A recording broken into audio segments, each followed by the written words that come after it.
Supreme Court temporarily stops enforcement of contraceptive mandate. The Supreme Court issued an order on June 29 that temporarily stops the Department of Health and Human Services, HHS, from enforcing the ObamaCare mandate that employers must provide contraceptive coverage for their employees against a group of Pennsylvania faith-based charities while their suit against HHS continues. The order remains in effect pending final disposition of the plaintiffs' petition to have their case reviewed. The plaintiffs in the case Zubik v. Burwell include David A. Zubik, the Bishop of the Catholic Diocese of Pittsburgh, Lawrence T. Persico, Bishop of the Catholic Diocese of Erie, Catholic Charities of the Diocese of Pittsburgh, and several other charities and schools that come under the jurisdiction of those two dioceses.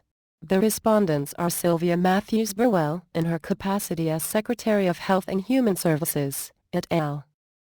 The order read, in part, the respondents are enjoined from enforcing against the applicants the challenged provisions of the Patient Protection and Affordable Care Act and related regulations pending final disposition of their petition for certiorari review of the case. The order was not a victory for the plaintiffs, however, but only what amounts to a time-out, since it did not permanently relieve them from providing the contraceptive coverage.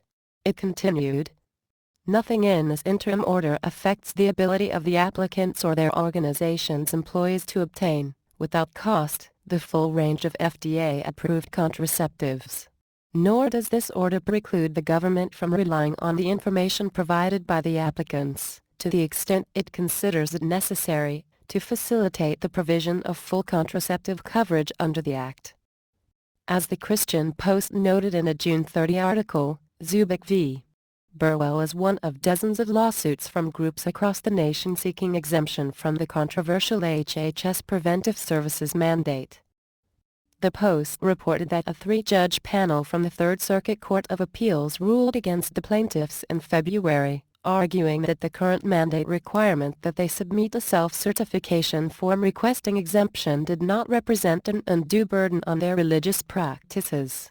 The ruling stated, as Judge Posner has explained, this is not a situation where the self-certification form enables the provision of the very contraceptive services that the appellees find sinful. The court's argument, therefore, was that since all the charity has to do is fill out a form passing the burden of coverage over to their insurers, the charity was not being forced to violate its conscience by doing anything sinful. However, people of faith generally believe that complicity with sinful actions is as troublesome as committing the sinful acts themselves, particularly since the schools or charities' insurance premiums are indirectly used to pay for the contraceptive services. The ruling continued, federal law, rather than any involvement by the appellees in filling out or submitting the self-certification form, creates the obligation of the insurance issuers and third-party administrators to provide coverage for contraceptive services. Having been denied relief by the Third Circuit Court, the plaintiffs appealed to the Supreme Court for review of the case, a writ of certiorari.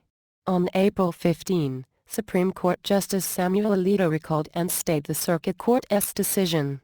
This, in effect, allowed the Supreme Court to further review Zubik v. Burwell, which is still pending. The June 29 Supreme Court order first denied the plaintiffs' petition for a writ of certiorari, as submitted to Alito, who, in turn, referred it to the High Court. But it then enjoined, prohibited, HHS from enforcing the challenged contraceptive mandate provisions of the Patient Protection and Affordable Care Act, ObamaCare, and related regulations pending final disposition of their petition. The order, therefore, is neither a clear-cut victory nor defeat for either side, but basically a pause until things are sorted out and a final decision is made. It even concludes, this order should not be construed as an expression of the Court's views on the merits of the case.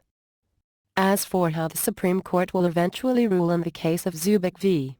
Burwell, past ruling may provide some clues.